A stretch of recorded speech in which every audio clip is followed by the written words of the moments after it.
이번에는 건수가 최후일진으로 마음을 가다듬고 과거 길을 떠났던 것이다.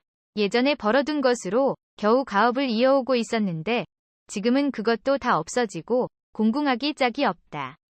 말 한 필도 세내지 못하고 걸어서 괴나리보찜을 짊어진 채 노자라고는 아내가 시집올 때 가지고 온 변변치 못한 폐물 등을 몇 가지 팔아서 돈 10단량을 가지고 올라갔던 것인데 이번 역시 과거 시험에는 실패하고 만 것이었다. 건수의 아버지는 이미 늙었으나 홍문관 교리라는 청관을 하였고 그 당시에는 친척과 친구들의 출세기를 힘 잘하는 대로 많이 열어주었다. 건수의 아버지와는 동양이요. 동문수학한 박원항이 지금 동부승지의 자리에 오른 것도 동학의 접장이었던 이 교리의 힘이 컸다. 그러므로 박원항이 건수의 아버지에 대한 은혜는 어느 때고 잊지 않았으나 건수의 아버지는 불행히도 불치의 병으로 고향에 돌아가 여생을 보내고 있었다. 그러나 건수는 집안 형편을 보든지 자기 신세를 생각하든지 어쨌든 다음 한 번쯤은 또 올라와 보리라는 기약을 하고 이번에는 평생 하고 싶지 않았던 구차한 일을 했다. 부친께 이름만 듣고 있던 박승지를 찾았던 것이다.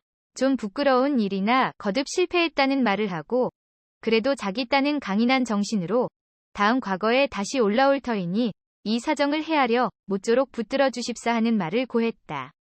박승지는 눈을 감고 한참 동안 무엇을 생각하더니 며칠간 푹 쉬다 가라고 했다. 며칠 후에 건수는 집으로 돌아가게 되었는데 박승지가 말했다. 자네 형편이 매우 어려운 듯하니 내가 자네 아버님의 은혜를 생각해서 다소 재산을 장만해 줄 터이니 그것을 받아가지고 내려가서 힘을 다하여 노인의 여생을 봉양하도록 하게. 그리고 논섬직이나 살 수 있는 돈 100냥과 피륙 등을 내어서 말에 실리고 따로 건수가 타고 내려갈 말 한 피를 사주었다. 건수는 부끄러운 마음이 들었지만 고맙게 받아 길을 떠났다.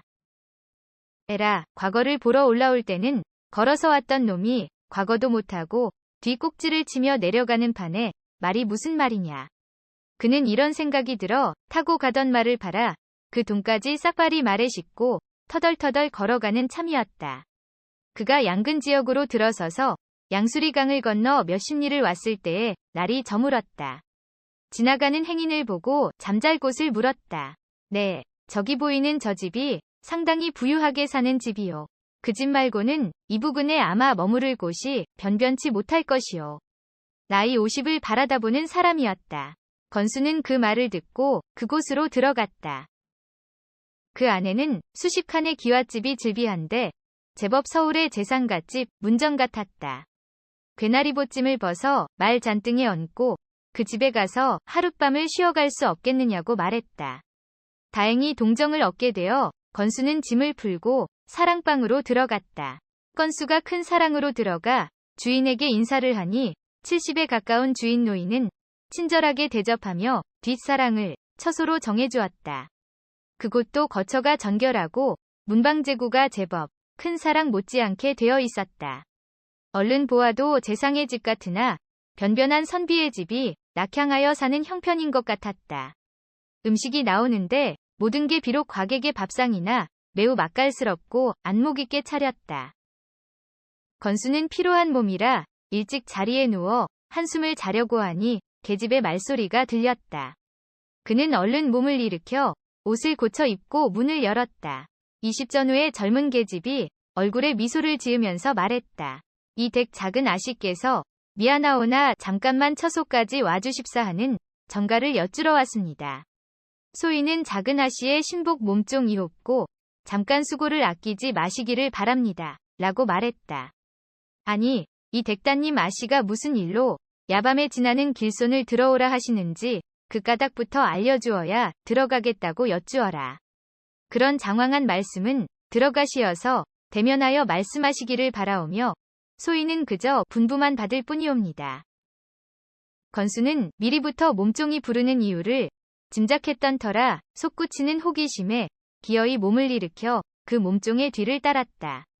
몸종이 뒤쪽에 아담하게 지은 별채로 가서 손님이 온 것을 고하자 조용히 방문이 열리며 나이 17, 18세 된 절세미인의 규중처녀가 나와 공손하고도 다정하게 건수를 상자에 맞이했다. 밝은 촛불에 건수의 얼굴을 다시 한번 살펴보고는 미소를 지으며 방 한편으로 조심스럽게 앉았다. 이처럼 무례하게 먼 길에 필요하신 외간 손님을 깊은 밤에 들어오십사 하여 미안하고 죄송한 말씀 살을 길이 없습니다. 소녀는 어려서 모친을 잃어버리고 계모 아래에서 자라오던 중이온데 계모가 몹시 간악하여 자기의 친정 사촌 중에 불구자로 나이 40이 되도록 아직 장가를 가지 못한 사람에게 억지로 저를 시집을 보내려고 합니다. 그러나 아버님께는 불구자가 아니라고 속여가지고 기어이 정혼을 했으며 그대로 있을 수 없어서 아버지에게 말씀 올렸으나 듣지 아니하였습니다. 이대로 있다가는 여자의 일생을 그르칠 것임에 이 집을 나가려는 모든 준비를 다하였습니다. 혹시라도 믿음직한 남자가 있다면 그에게 100년을 허락하고라도 이날이 밝기 전에 탈주하려는 차에 집에 점잖은 손님 한 분이 들어오셨다는 말을 듣게 되었습니다. 소녀가 문틈으로 엿보은즉 가히 100년을 허락할 믿음이 있는 것 같아 감히 이와 같이 여쭈었습니다. 이 사정을 통촉하신다면 정씨를 허락지 못할 사정이시라면 첩이라도 용납해 하시고 그도 들어주시지 못하겠다 하시면 이 밤으로 이 목숨을 청산할 수밖에 없습니다. 이 말을 들은 선비는 너무나 놀랍고 난처하여 얼마 후에야 입을 열었다. 그대의 말씀을 들으니 사정이 절박하지 않은 바는 아니요. 나로서는 이 밤으로 주인장께 알리지 않고는 나가지 못할 사정이요. 그대가 만일 밤사이에 미리 어느 곳으로 도망해 가서 있겠노라 하면 밝은 날에 나는 아무 거리낌 없이 주인께 작별을 하고 나간 후에 소저가 있는 곳을 찾아가서 그대와 같이 떠나는 것이 어떠하올지요. 그 말을 들은 처녀는 다소 언짢아하면서 말했다. 손님께선 소녀를 천하다고 물리치시는 것이 아니온지 만일 말씀과 같이 찾아오시지 않을 때에는 이 몸은 오도 가도 못하게 되는 것이 아니오리까. 아니오, 그런 무책임한 일은 하지 않소. 조금도 의심치 마시오. 그럼 이 밤은 이 방에서 지내시고 아주 연분을 맺으신 후에 새벽에 소녀는 이 집을 떠나고 손님께서는 객실로 나가시면 어떠하올는지요. 인연을 맺은 후에야 오히려 손님을 믿는 마음이 있을 것 같사오니 어떠하실는지. 선비는 빙긋 웃으며 그야 어려울 게 없지요. 그러나 만일 밤사이에라도 이 댁에서 아시게 된다면 그 일은 조금도 염려 마세요. 처녀는 수줍음을 못 이겨 하며 손수 금침을 펴고 이어 촛불을 물리니 이불 속으로 두 사람이 사라지게 되었다. 촛불이 꺼지고 잠시 지났을까 창밖에서 갑자기 요란스레 떠드는 소리가 들렸다. 이놈, 그놈이 바로 이 방에 있으니 문을 여는 즉시 들이닥쳐서 단번에 붙들든지 만일 놓치게 될 양이면 칼로 베어서 죽여서 잡더라도 꼭 붙들어야 한다. 이런 천하에 죽일 놈이 있나. 여기가 어디라고 남의 집 처녀 혼자 자는 방에. 에이, 그저 그 놈의 대가리를 깨뜨려 죽여서라도 나이 40, 50이 된 장정이 분에 못 이겨 하는 말소리였다. 바야흐로 황홀한 새 인연을 맺으려는 때에 이런 급박한 순간을 당하게 되자 선비는 황급하게 옷을 입는 둥 마는 둥 하고 도망칠 곳을 살폈다. 처녀도 온몸을 발발 떨면서 어쩔 줄 몰라 하다가 우선 뒷 창문을 열어주며 선비를 도망케 했다. 선비는 아무 생각도 못하고 그대로 달아나 뒤를 살필 겨를도 없이 담을 넘고 울타리를 넘어 어느 상기슭으로 가서 털썩 주저앉았다.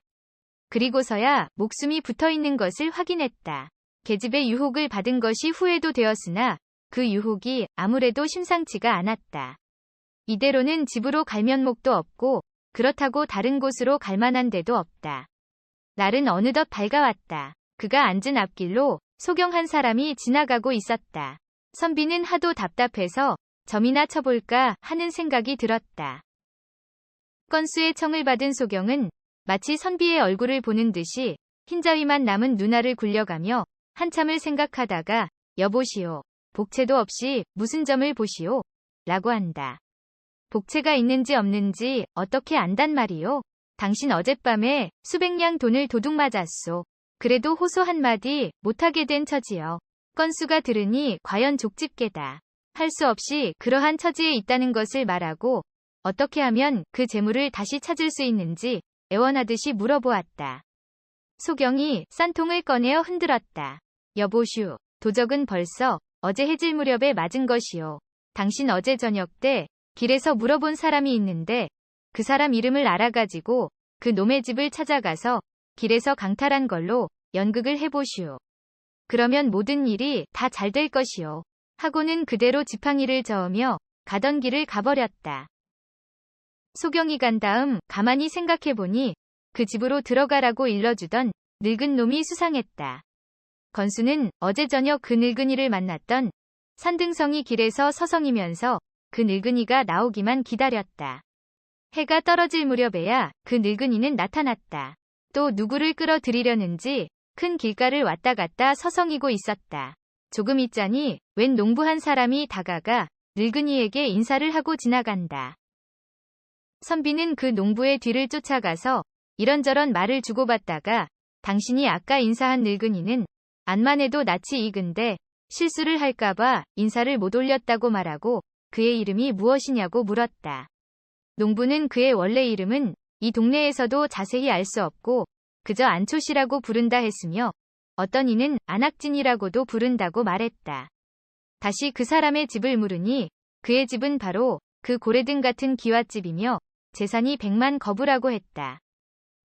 건수는 짐작이 갔다. 그는 그 길로 서울로 올라와서 박승지를 찾아뵈었고 그가 당한 일을 상세히 고했다.